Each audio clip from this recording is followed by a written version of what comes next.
Israël versus Palestine, Palestine versus Israël.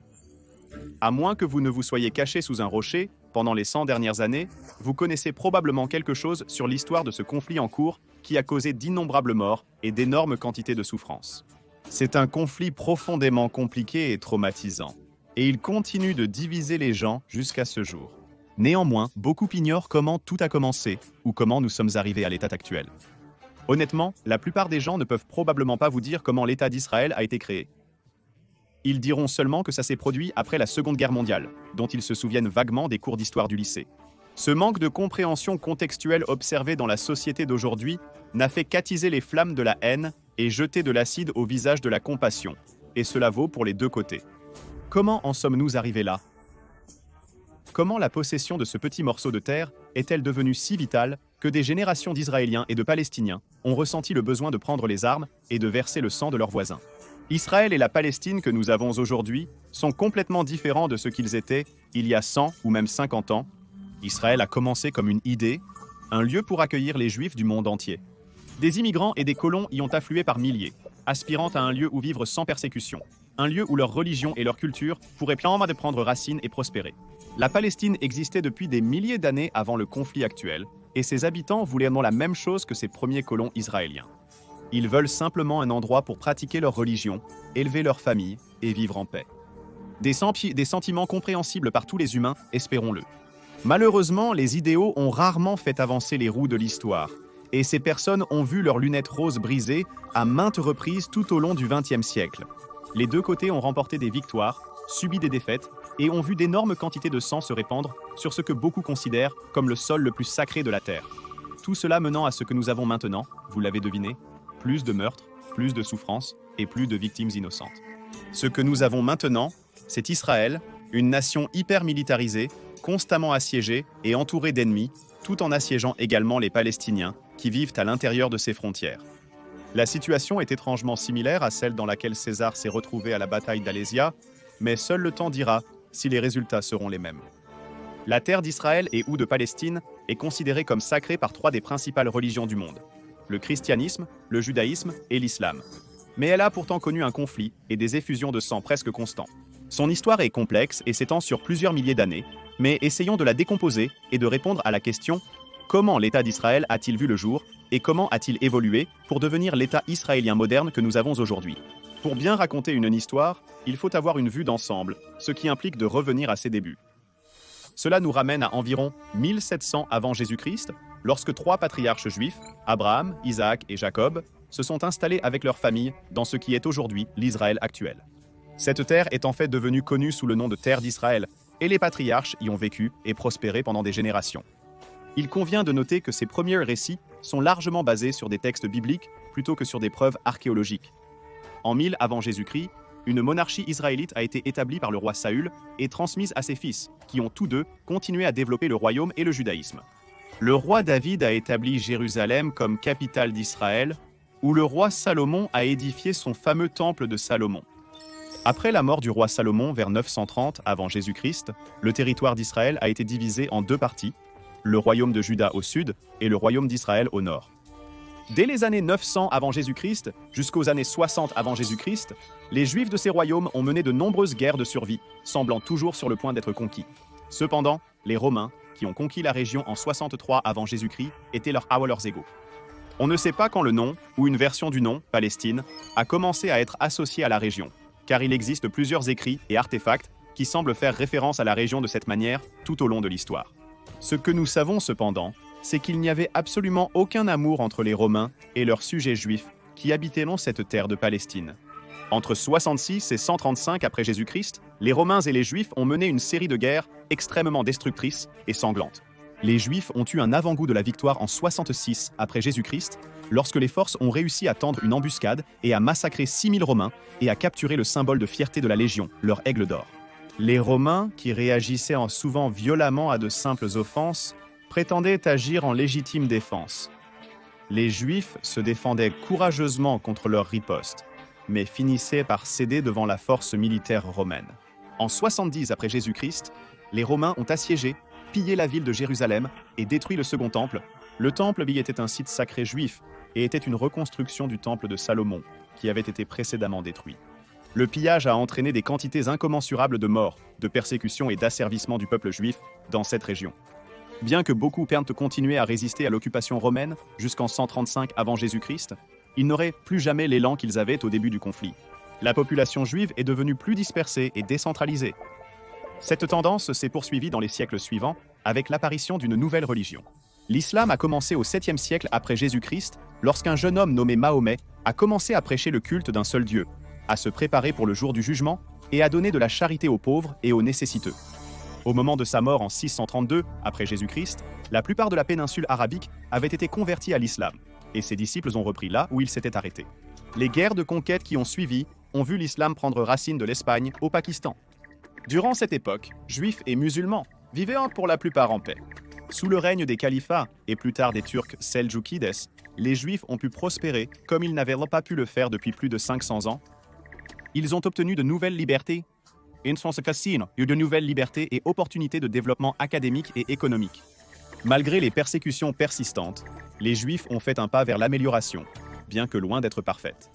Pendant la période des croisades, vers 1099 à 1260, les choses n'allaient pas très bien pour le peuple juif. Ils ont fait face à une intense persécution partout en Europe, alors que les chrétiens y lancèrent des attaques en représailles pour le rôle qu'ils croyaient que les Juifs avaient joué dans la crucifixion de Jésus. Les choses sont devenues si mauvaises que lorsque les armées chrétiennes ont assiégé Jérusalem en 1099, les Juifs qui y vivaient ont réellement aidé les musulmans à la défendre. Cette surprenante démonstration d'amitié a été cependant de courte durée, car les croisés ont brûlé vifs les défenseurs juifs dans une synagogue une fois la ville conquise. Croyez-le ou non, les choses se sont améliorées. Avec la fin des croisades et du Moyen-Âge, le Moyen-Orient a vu l'émergence d'un autre empire prêt à bouleverser les choses, qui serait bien sûr l'Empire ottoman. L'Empire ottoman est en fait devenu une sorte de refuge pour les Juifs, fuyant la persécution et la violence en Europe. Cela a été particulièrement prévalent après l'édit d'expulsion en 1492 et l'institution de ce qui deviendra connu sous le nom d'Inquisition espagnole. Cela a dégénéré en persécution, torture, meurtre et expulsion des Juifs et des musulmans d'Espagne, sponsorisés par l'État. Cela s'est aussi étendu à d'autres segments de la chrétienté. Les Espagnols de cette époque étaient vraiment fiers de leurs crimes contre l'humanité. Nombreux Juifs devaient choisir entre conversion forcée au christianisme ou mort. Presque incroyablement, cela a duré près de 350 ans, de 1492 à 1834. Bien que l'Empire ottoman ait offert une certaine protection aux Juifs fuyant la persécution, ce n'était pas une utopie de tolérance et d'amitié. Les Juifs étaient toujours traités comme inférieurs et étaient également sujets à certaines persécutions, mais les avantages sociaux et économiques qu'ils avaient là-bas rendaient les Ottomans plus favorables que leurs homologues chrétiens européens. Alors que les Juifs continuaient à vivre dans ce qui était à nouveau appelé la Palestine, dans l'Empire ottoman, jusqu'au XIXe siècle, quelque chose se préparait en Europe, quelque chose qui aurait un impact énorme sur les affaires mondiales et qui préparerait le terrain pour l'État moderne d'Israël, le sionisme. Le sionisme est un mouvement qui a commencé à la fin du XIXe siècle, avec la conviction que les Juifs du monde entier devraient avoir leur propre patrie et que celle-ci devrait être dans la patrie traditionnelle juive, alias la terre d'Israël, alias la Palestine. Le sionisme a débuté suite à deux facteurs, l'antisémitisme et les Lumières. Au XIXe et XXe siècle, l'antisémitisme était rampant en Europe, comme il l'avait été pendant des siècles. À partir de l'époque médiévale, les Juifs ont fait face à des expulsions à grande échelle de l'Europe occidentale et se sont installés dans de nombreux pays d'Europe de l'Est, comme la Pologne, qui tombait sous l'égide de l'Empire russe. Les Juifs subissent de nouveau ici une persécution et une violence accrue. Cela s'est manifesté en pogroms. Les pogroms sont, par définition, une émeute violente incitée dans le but de massacrer ou d'expulser un groupe ethnique ou religieux. Cela peut concerner tout groupe, mais historiquement, c'est utilisé pour décrire une attaque contre les Juifs. Malgré une prédominance dans l'Empire russe à l'époque moderne, des pogroms ont aussi eu lieu ailleurs en Europe. Autrefois, l'Empire russe était loin derrière l'Europe en matière de réforme sociale. Ils ont gardé leurs paysans en servitude, semblable à l'esclavage médiéval, jusqu'en 1861. Donc, dans l'Empire russe à cette époque, les tensions religieuses, ethniques, socio-économiques, appelez-les comme vous voulez, étaient très élevées et parfois elles débordaient en des niveaux déplorables de violence. Les pogroms d'Odessa étaient parmi les plus meurtriers et ont eu lieu en 1821, 1859, 1871, puis à diverses reprises entre 1881 et 1906. La dernière période a été extrêmement sanglante, notamment lors du pogrom de 1905, où 400 Juifs ont péri. 6 entreprises et propriétés ont été détruites et de nombreuses femmes ont subi des abus atroces. Il ne devrait donc pas être surprenant que les Juifs d'Europe voulaient une terre pour vivre libre de persécutions et de violences. En même temps, une période d'éclaircissement juif connue sous le nom de Haskalah résonnait à travers l'Europe. La Haskalah cherchait à célébrer et à promouvoir la religion, la culture juive et la langue hébraïque, tout en encourageant ses adeptes à s'intégrer davantage dans la société et l'industrie européenne. Ces deux facteurs, aux pôles opposés l'un de l'autre, ont conduit au mouvement sioniste et à son plus grand praticien et fondateur, Theodor Herzl. Herzl est né dans l'Empire austro-hongrois, dans ce qui est maintenant Budapest, en 1860. Ayant été témoin de l'antisémitisme étant jeune, il est devenu convaincu que l'assimilation complète des Juifs en Europe était impossible. Jamais du genre à se taire, Herzl travaillait comme journaliste en 1896 lorsqu'il a décidé de publier ses réflexions sur le sionisme et le potentiel d'une patrie juive dans un pamphlet connu sous le nom de Der Judenstaat, ou en anglais The Jewish State. Dans le pamphlet, il a dit « Par conséquent, je crois qu'une génération merveilleuse de Juifs verra le jour. Les Maccabées s'élèveront à nouveau. Laissez-moi réitérer mes premiers mots. Les Juifs qui souhaitent un État l'auront. Nous vivrons enfin en hommes libres sur notre propre sol et mourrons paisiblement dans nos propres maisons. Le monde sera libéré par notre liberté, enrichi par notre richesse, magnifié par notre grandeur, et tout ce que nous tenterons d'accomplir pour notre propre bien-être réagira puissamment et bénéfiquement pour le bien de l'humanité. » Cette brochure l'a propulsé au premier plan du mouvement sioniste et en a fait une figure de proue parmi la population juive. Ces écrits continuent d'alimenter l'esprit du sionisme qui se répandait à travers l'Europe, et en 1897, le premier congrès sioniste a eu lieu à Bâle, en Suisse. Pendant 3 jours au stade Casino de Bâle, 208 délégués de 17 pays différents ont assisté au congrès et ont marqué l'histoire du peuple juif. Leurs paroles et actions effectuées ici étaient monumentales, et leurs effets se font encore ressentir aujourd'hui. La conférence a réussi, aboutissant à la création du programme de Bâle, qui a établi les objectifs pour une patrie juive. Cela comprenait la promotion de l'établissement juif en Palestine, le renforcement de l'esprit juif pour son peuple et la prise des mesures préparatoires nécessaires pour obtenir l'approbation du gouvernement pour une telle migration. Ils ont dit spécifiquement « Le sionisme cherche à établir un foyer en Palestine pour le peuple juif, sécurisé sous le droit public. » Cette dernière partie sur la sécurité sous le droit public a été ajoutée dans l'espoir de ne pas insulter le sultan ottoman, Abdulhamid II, dont l'Empire contrôlait encore très largement la terre que les sionistes voulaient pas finalement habiter. Le Congrès a aussi conduit à l'élection de Herzl comme président de l'organisation. Pas vraiment de surprise ici. Herzl savait que les roues de l'histoire étaient en mouvement et pouvait ressentir le succès de ce qu'il venait de réaliser propulsant le peuple juif vers l'avant. Il a écrit dans son journal « Si je devais résumer le congrès de Bâle en un mot que je m'abstiendrais de prononcer publiquement, ce serait celui-ci. À Bâle, j'ai fondé l'État juif. Si je le disais aujourd'hui, tout le monde rirait. Peut-être dans 5 ans, et certainement dans 50 ans, tout le monde le percevra. » Herzl n'a pas vécu pour voir son œuvre devenir réalité, car il est décédé en 1904, à l'âge de 44 ans, d'une maladie cardiaque. Son héritage persiste dans le cœur et l'esprit des Juifs mondialement. Avec l'idée de l'État d'Israël mise sur papier, la Palestine a connu des vagues d'immigration juive du reste du monde. Les choses sont restées paisibles, les Ottomans au pouvoir assurant l'ordre entre Juifs, chrétiens et musulmans. Cependant, une ombre de guerre planait sur la terre et le changement était dans l'air. Le 28 juin 1914, un Serbe bosniaque nommé Gavrilo Princip assassine l'archiduc Franz Ferdinand, héritier du trône austro-hongrois, plongeant le monde dans le brasier de la guerre. Alors que la jeunesse du monde s'entretuait dans la boue du front occidental, pour essentiellement rien, la Grande-Bretagne se retrouvait à mener une guerre très différente avec l'Empire ottoman.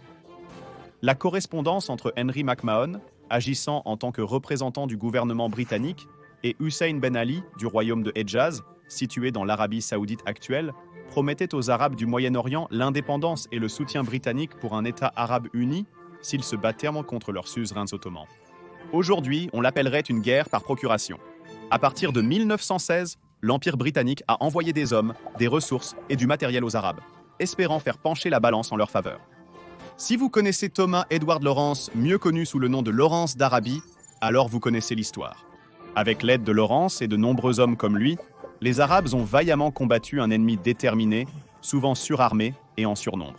Le triste fait est que les Britanniques ont utilisé les Arabes uniquement comme moyen d'immobiliser les troupes ottomanes, qui auraient pu être utilisées ailleurs dans la guerre. La brutalité de la Première Guerre mondiale n'a rien fait pour ralentir la soif de liberté des sionistes et leur désir d'une patrie à eux. Bien avant, en 1915, un membre du cabinet britannique nommé Herbert Samuel a regardé autour de lui et a vu que la guerre ne se déroulait pas comme prévu. Rentrer à la maison pour Noël, comme le dit l'expression, avait été un mensonge et la guerre s'était transformée en une impasse et en un abattoir industriel. Samuel était le premier juif à servir en tant que ministre du cabinet et était également un sioniste dévoué. Et il avait une idée. Il voulait faire pression sur le gouvernement britannique pour soutenir le rêve sioniste d'une patrie juive en Palestine. Voyant la guerre comme une opportunité, il pensait qu'en soutenant le rêve sioniste, les Britanniques gagneraient la faveur des Juifs du monde entier, et ainsi aideraient par l'effort de guerre. Un allié en région défendrait aussi les intérêts britanniques et rehausserait le prestige de l'Empire britannique. Il a dit que ce mouvement des Britanniques leur permettrait, et je cite, « de remplir dans un autre domaine encore son rôle historique de civilisateur des pays arriérés ». Une description malheureuse du sentiment britannique de l'époque. En conséquence, il a distribué une note au cabinet britannique début 1915, et bien que cela ait pris du temps, des discussions ont commencé entre les sionistes et le gouvernement britannique en février 1917. À la fin de l'année, une décision avait été prise et la déclaration Balfour a été publiée. La déclaration stipulait « Le gouvernement de Sa Majesté voit d'un bon œil l'établissement en Palestine d'un foyer national pour le peuple juif et fera de son mieux pour faciliter la réalisation de cet objectif.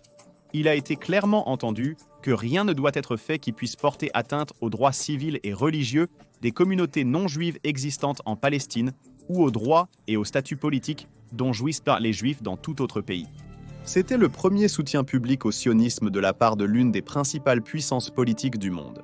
Malgré une apparente objectivité et équité, les frontières de la Nouvelle-Palestine n'ont pas été précisées. Les Britanniques ont même confirmé plus tard qu'ils n'avaient pas l'intention que la patrie juive couvre toute la Palestine. Malgré les intentions et objectifs, aucun habitant local de la Palestine n'a été consulté pour cette décision. En 1917, la Palestine était à 90% non juive. Le gouvernement britannique a effectivement admis en 1939 et à nouveau en 2017 que les intérêts des Palestiniens locaux auraient dû être pris en compte et qu'il aurait dû être fait plus pour protéger leurs droits politiques. Plus tard, en 1919, Balfour a déclaré que, en Palestine, nous ne proposons même pas de passer par la forme de consulter les souhaits des habitants actuels du pays. Cette déclaration et la décision de ne pas prendre en compte le sort de la population locale de la Palestine hantent encore la politique mondiale à ce jour. Britanniques et sionistes avaient clairement exprimé leur objectif de saisir une chance pour réorganiser la carte et établir une patrie juive. On pensait à l'époque que le monde n'était pas tout à fait prêt pour un État juif indépendant, supposant plutôt avec orgueil que s'il était administré par l'Empire britannique, il serait plus tolérable pour le reste du monde. Il ne leur restait plus qu'à avoir le terrain disponible. Lorsque les forces arabes et britanniques ont pris Damas en octobre 1918, signalant essentiellement la fin de la guerre au Moyen-Orient, les Arabes ont réalisé une triste vérité. La vérité était qu'un accord avait été conclu en coulisses. Un accord qui redessinerait les frontières du Moyen-Orient sans tenir compte de qui y vivait réellement. Malgré de nombreuses victoires et bains de sang et le fait que les Arabes faisaient exactement ce qu'ils avaient bien promis de faire, ils ont réalisé que la Grande-Bretagne n'avait pas tenu toutes ses promesses. C'était l'accord Sykes-Picot. Si vous vous êtes déjà demandé comment des pays du Moyen-Orient, tels que la Jordanie, l'Irak, la Syrie, etc., ont obtenu leurs frontières, tout découle de l'accord Sykes-Picot. Cet accord est directement revenu sur la promesse d'indépendance que les Britanniques avaient faite au peuple arabe et a redistribué l'ancien territoire ottoman entre les empires britanniques et français. Les Arabes voient cela comme une grande trahison, facile à comprendre pourquoi. Comme l'a dit une fois Ronald Reagan, les 9 mots les plus terrifiants de la langue anglaise sont « Je viens du gouvernement, je suis ici pour aider ». Une citation qui dégouline d'ironie, mais qui reste vraie.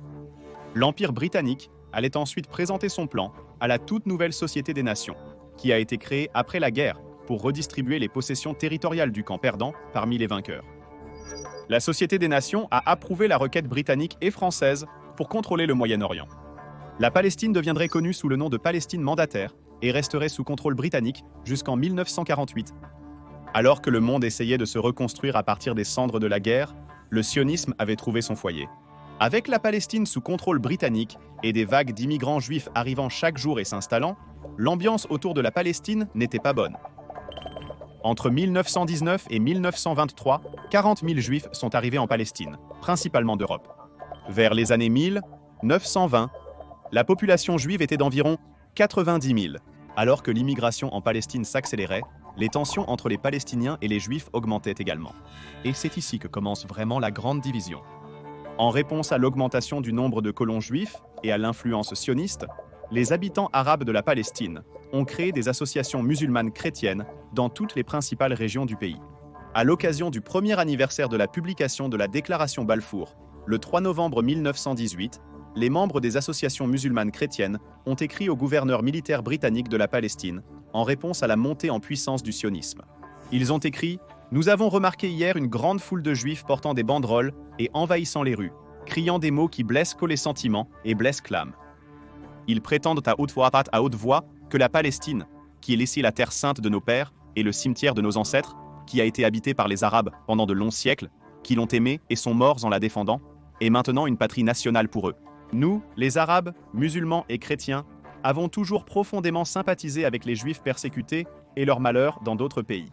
Mais il y a une grande différence entre une telle sympathie et l'acceptation d'une telle nation, qui nous gouverne et dispose de nos affaires. » En d'autres termes, les résidents de la Palestine n'étaient pas préoccupés par l'afflux soudain d'étrangers dans leur communauté, surtout des étrangers qui affirmèrent leur contrôle sur la région. Malheureusement, les préoccupations des Palestiniens sont restées ignorées, suivies d'une division supplémentaire. On ne peut s'empêcher de se demander comment la situation aurait pu être modifiée avec une communication respectueuse, ouverte et honnête entre les groupes. Les différents groupes qui composaient les associations chrétiennes musulmanes allaient informer la base du Congrès arabe palestinien qui s'est tenu pour la première fois à Jérusalem en 1919. Cela s'est révélé être le reflet d'un groupe juif similaire, la commission sioniste. Ils ont tous deux plaidé pour la protection de leurs biens, droits et intérêts. Il y avait cependant une différence majeure.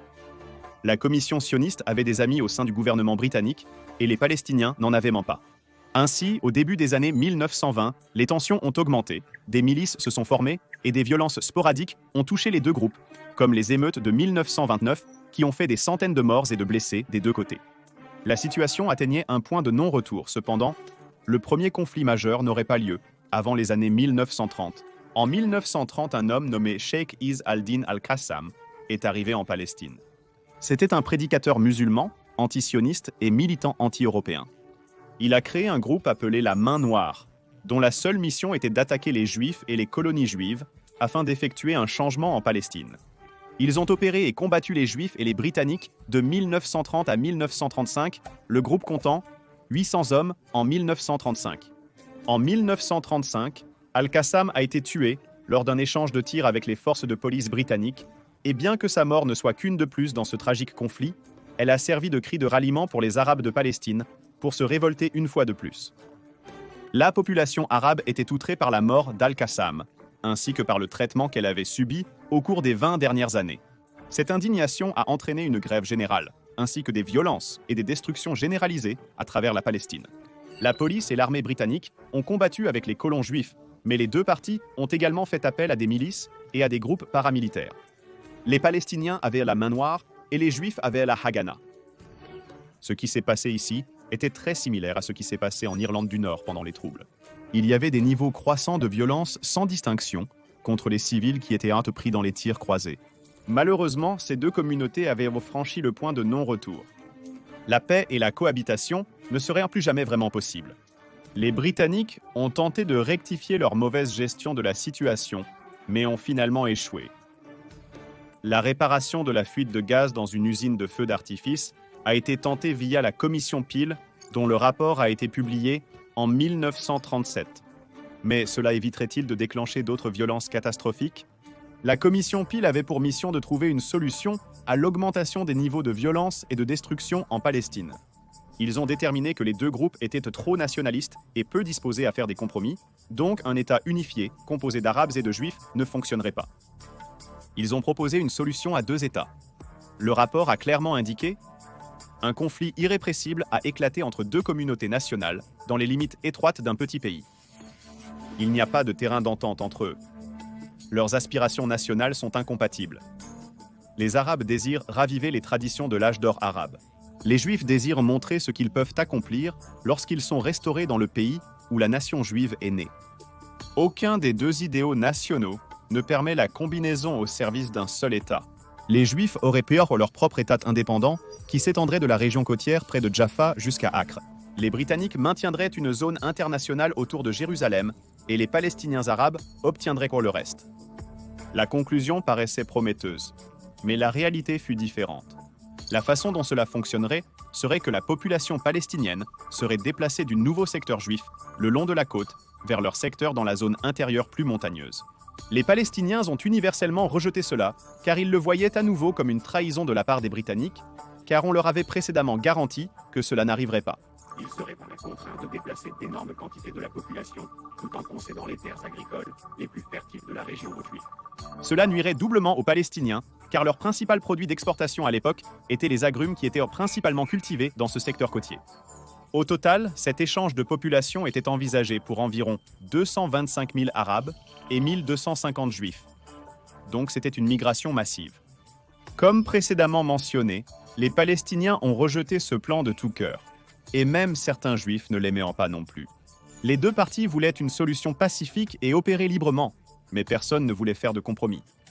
La réponse des Palestiniens a appelé à un État indépendant de Palestine, une cessation de l'immigration juive et des achats de terres, tout en préconisant de garder les choses civiles, affirmant que le nouvel État aurait la protection de tous les droits légitimes des Juifs et d'autres minorités, et la sauvegarde des intérêts britanniques raisonnables. Les Britanniques ont dit non, et les combats ont repris. Les Britanniques ont plus tard tenté de réimplémenter une législation, espérant induire un changement.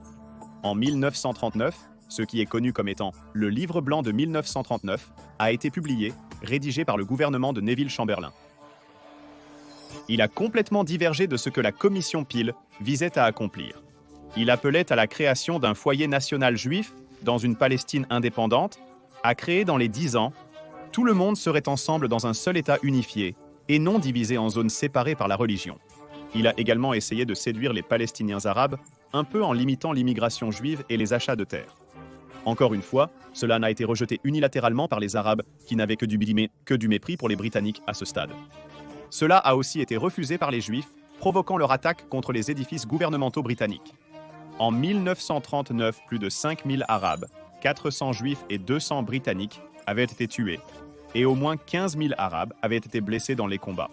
En plus de cela, 10% de la population masculine adulte arabe a été tuée, blessée, emprisonnée ou exilée, et les Britanniques ont confisqué 13 200 armes à feu aux Arabes et 521 armes aux Juifs. Donc, pendant que le chaos et les meurtres continuaient, ils ont été éclipsés par certains événements en Europe. Ces événements entraîneraient de la plus grande tragédie que le peuple juif ait jamais eu à endurer, mais ils lui permettraient également d'obtenir l'indépendance qu'il a toujours souhaitée. Le 1er septembre 1939, Hitler et sa légion de soldats ont envahi la Pologne et déclenché la Seconde Guerre mondiale. De 1939 jusqu'au printemps 1945, les Juifs d'Europe ont été confrontés à certaines des pires violences, persécutions, tortures et meurtres de masse que le monde ait jamais vus aux mains de l'Allemagne nazie. Au total, environ 6 millions de Juifs ont été tués. Des millions d'autres ont été déplacés et traumatisés à jamais. Ce règne de terreur hautement organisé, systémique et parrainé par l'État a ébranlé le monde jusqu'à son noyau et a montré les profondeurs du mal auxquelles les hommes peuvent sombrer. Il n'est donc pas surprenant que les Juifs qui ont survécu à la guerre aient voulu quitter l'Europe et aller quelque part où ils pourraient se gouverner eux-mêmes, en particulier en Palestine. C'est ici que l'État d'Israël a vraiment vu le jour et que sa détermination inébranlable a été trempée dans le feu d'une guerre presque continue.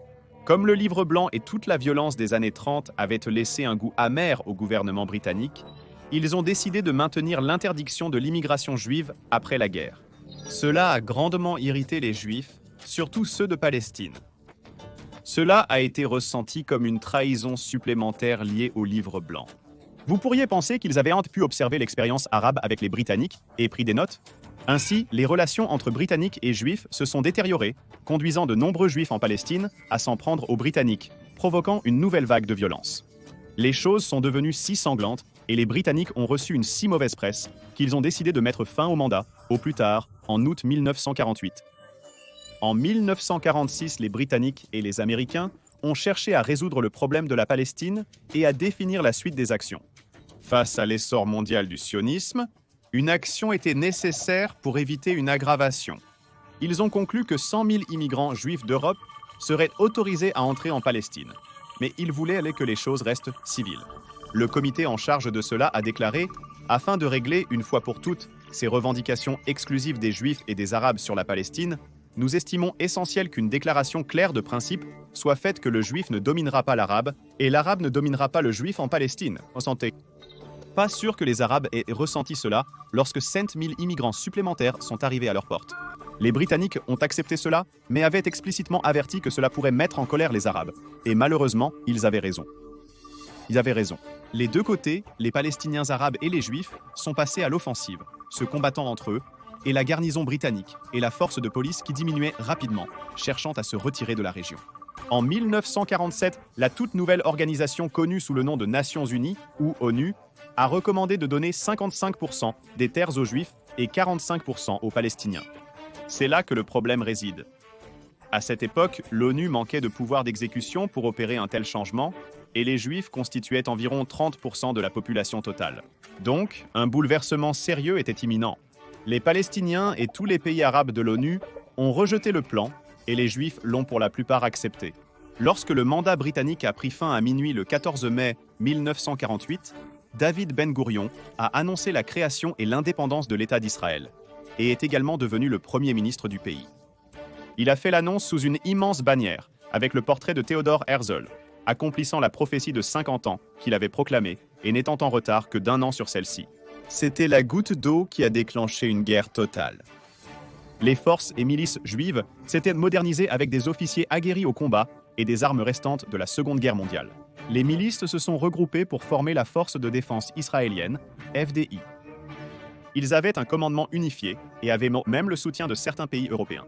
Les Arabes, en revanche, avaient moins accès à l'armement moderne et luttaient encore pour se remettre des 15 années de conflits précédentes, mais ils bénéficiaient du soutien des troupes et du matériel de l'Égypte, de la Transjordanie, de la Syrie et de l'Irak.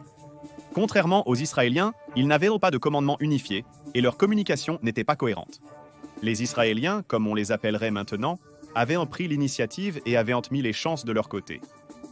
Lorsqu'une série d'accords d'armistice a été signée en 1949, la guerre a pris fin. Israël était le vainqueur clair, occupant toutes les terres que l'ONU avait partitionnées pour eux et 78% du pays total. Les Palestiniens et leurs alliés arabes avaient été vaincus, bien que l'Égypte occuperait Gaza et la Jordanie occuperait la Cisjordanie. Cela a entraîné les 3/4 de la population palestinienne devenant des réfugiés. Cette série d'événements a été appelée la Nakba, ou catastrophe en arabe. Ce conflit a donné naissance à l'État d'Israël et a mis le feu dans son ventre. C'est suite aux guerres post-1948 qu'Israël a pris sa forme actuelle. Se sentant toujours assiégés, ils étaient toujours prêts à se défendre. Les décennies qui ont suivi et tous les nombreux conflits qu'Israël a menés l'ont fait passer d'un pays débutant à la force militaire impressionnante qu'elle est aujourd'hui. Jetons un coup d'œil à quelques-uns des événements les plus cruciaux. Dans la guerre du Sinaï ou la crise du canal de Suez de 1956, comme on l'appelle aussi, Israël a travaillé avec la Grande-Bretagne et la France pour reprendre le contrôle du canal de Suez et ouvrir la navigation dans le détroit de Tiran, au large de la péninsule du Sinaï. La guerre n'a duré que 9 jours et a fait relativement peu de victimes. Israël a gagné en accomplissant ses objectifs d'ouverture de voies maritimes pour son commerce. Mais plus important encore, Israël a prouvé qu'elle n'était pas un arrière-pays incapable d'utiliser son armée pour atteindre ses objectifs économiques ou politiques, elle devenait une armée moderne. Faute de véritables traités de paix, cela a simplement pavé la voie à la guerre suivante.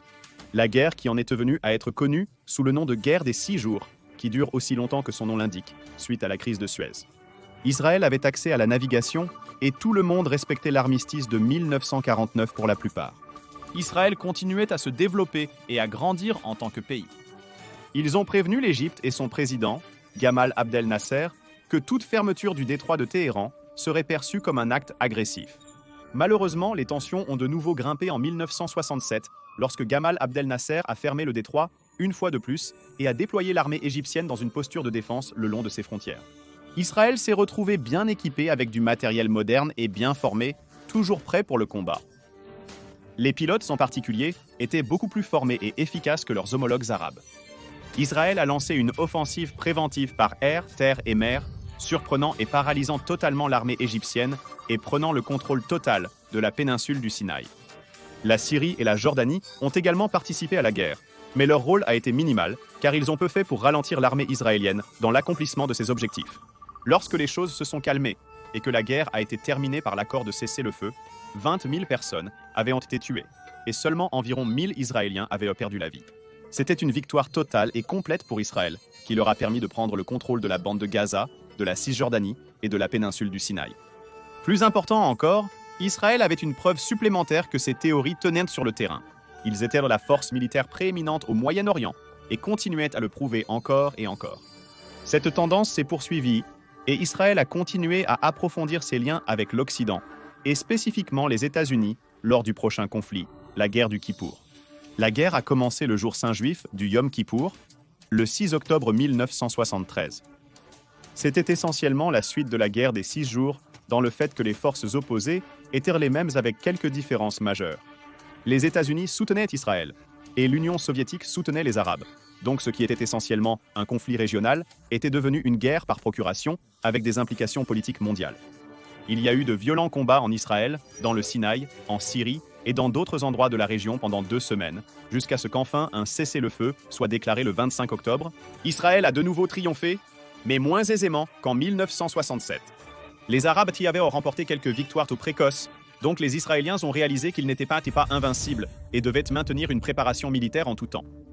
Israël occupait toujours la péninsule du Sinaï jusqu'à ce qu'un traité de paix entre l'Égypte et Israël soit signé en 1979. De nombreux Arabes étaient furieux contre l'Égypte pour avoir signé le traité de paix et refusaient d'abandonner le combat. Des groupes comme l'OLP, ou Organisation de libération de la Palestine, croyant que leur mission était de libérer la Palestine et son peuple des Israéliens. Dans les années 1980, Israël utilisait son armée pour occuper et maintenir le contrôle sur les zones à majorité palestinienne de Gaza et de la Cisjordanie. Les Palestiniens et d'autres alliés arabes étaient en colère à propos de l'occupation, mais aussi du fait que de plus en plus de Juifs s'installaient dans ces régions. L'OLP et Israël se battaient là par intermittence depuis des années, dans des engagements plus petits, mais les tensions ont atteint de nouveaux sommets en 1987, lorsque l'OLP et ses alliés ont lancé la première intifada. Commencé par un accident de la circulation entre un camion de la FDI et des véhicules civils palestiniens, l'OLP l'a utilisé comme justification pour lancer un soulèvement. Il y a eu une violence généralisée et des émeutes à travers Gaza et la Cisjordanie, alors que l'OLP et d'autres groupes attaquaient la FDI à chaque occasion. La FDI a répondu en déployant 80 000 soldats et en utilisant des contre-mesures que certains ont jugées trop extrêmes, utilisant souvent des balles réelles et d'autres méthodes de force létale comme moyen de contrôle des émeutes. Israël a commencé à subir des critiques pour son utilisation supposée de force excessive. Israël a affirmé qu'ils étaient justifiés en raison des niveaux équivalents de violence palestinienne. C'était la première fois que le soutien à Israël et à la FDI vacillait dans l'Ouest. La critique a finalement contraint la FDI à adopter certaines méthodes non létales de contrôle des foules, mais cela ne s'est pas produit d'un seul coup. Au cours de l'insurrection qui a duré 6 ans, environ 1300 Palestiniens ont été tués et Israël a perdu 60 soldats de la FDI et 100 civils. Le monde voulait mettre fin à cette violence horrifique, et le résultat a été quelque chose appelé les lettres de reconnaissance mutuelle. Ces lettres ont été échangées le 9 septembre 1993 et ont été le premier signe de paix depuis très longtemps.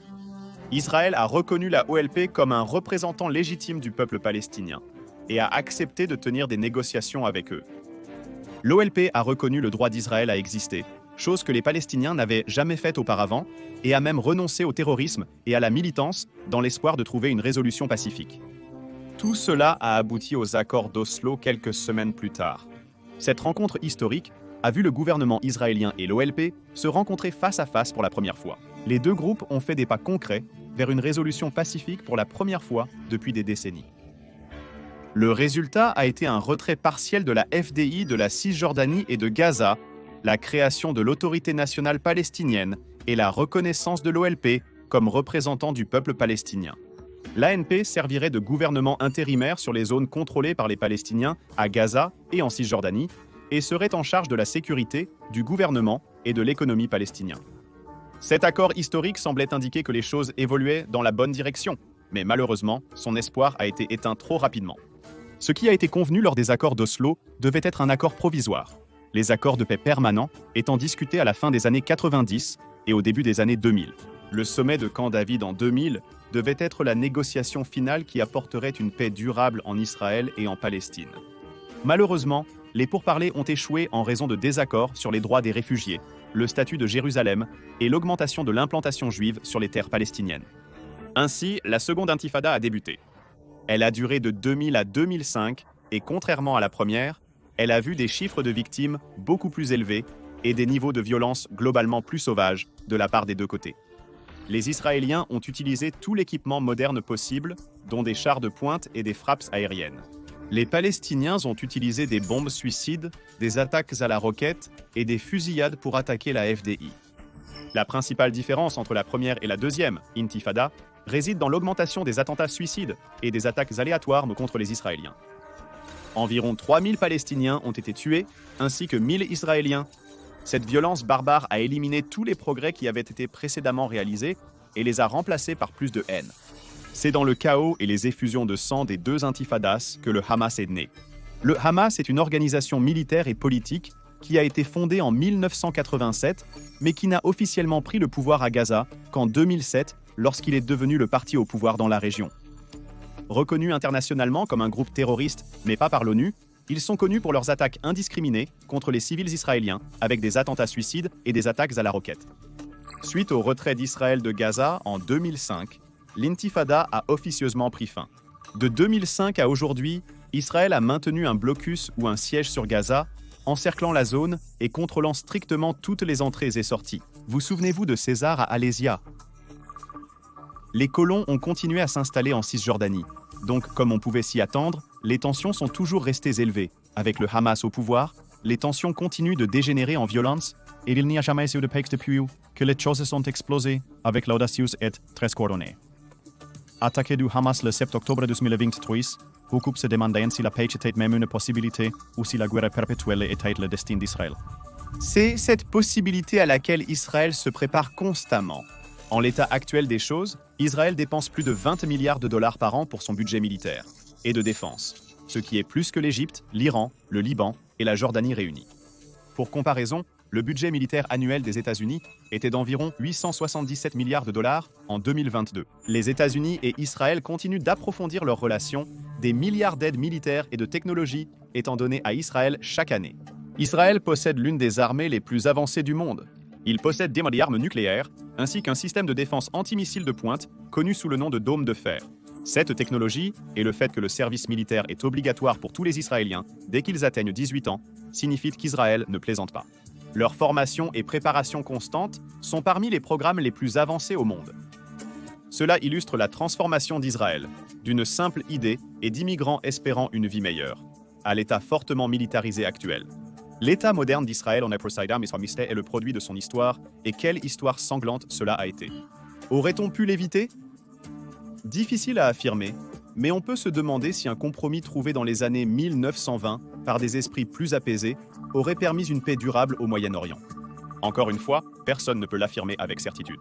Ce qui est certain, c'est que les générations continueront à verser du sang et à mourir pour cette terre, à moins qu'une paix durable ne puisse être atteinte.